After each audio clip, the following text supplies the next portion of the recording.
গ্রেপ্তার, জনপ্রিয় ইউটিউবার তথা পল্লীগ্রাম টিভির হিরো শফিক গ্রেপ্তার রেজিনগর থানা পুলিশের হাতে। তবে কি কারণে গ্রেপ্তার এই বিষয়ে এখনো পর্যন্ত জানা যাচ্ছে। ভাই তোমরা লাফাচ্ছিলে, বেশ বলছিল শফিকের কোনো দোষ নেই। এই দেখো শফিককে পুলিশে নিয়ে গেছে। তোমরা তো বহুত লাফালাফি করছিল যে শফিকের কোনো দোষ নেই, শফিক কিচ্ছু করে না। এই দেখো পুরো ফুল ভিডিও দেখো, ওকে পুলিশ নিয়ে গেছে থানায়। তার ভিত্তিতে গতকাল রাত্রে তাকে তাহিরপুরের একটি হোটেল থেকে গ্রেপ্তার করে রেজিনগর থানা পুলিশ। এই বিষয়ে কি বলছেন ওই নাবালিকার বাবা শোনাবো কলকাতা সংবাদ টিভির পর্দায়। কি কারণে নিয়েছে তোমরা ফুল ভিডিও দেখো বুঝতে পারবে। আর পল্লীগ্রাম থেকে ওকে বাদ দিয়েছে, খুবই ভালো করেছে। ফুল ভিডিও দেখো তারপর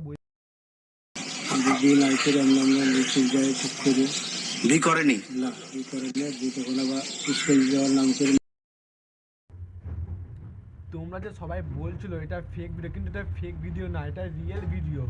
পুলিশ হাতে নাতে ধরেছে ওদেরকে হোটেল থেকে। এটা পুরো রিয়েল ভিডিও, ফেক ভিডিও কেউ বলবে না।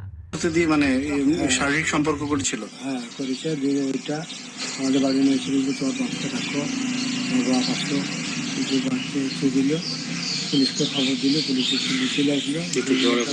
একটা মেয়ে মানুষ পল্লীগ্রাম টিভি থেকে আমি বলতেছি, তুমি যে শফিককে যে চ্যানেল থেকে বার করে দিচ্ছ খুবই ভালো করেছো। ও এত নিচে নেমে গেছে, ওর ভিডিও কত ছোট বড় সবাই ছোটোবেলাতে দেখে দিচ্ছি, আর এত খারাপ হয়ে গেছে, ওকে বার করতে খুবই ভালো করেছো। তো গাইস ভিডিওটা এতটাই ছিল, ভিডিওটা ভালো লাগে অবশ্যই like share comment and subscribe. এইরকম আরও যদি ভালো ভিডিও যদি চাও কমেন্ট করো, আরও নতুন নতুন ভালো ভালো ভিডিও দেখবে।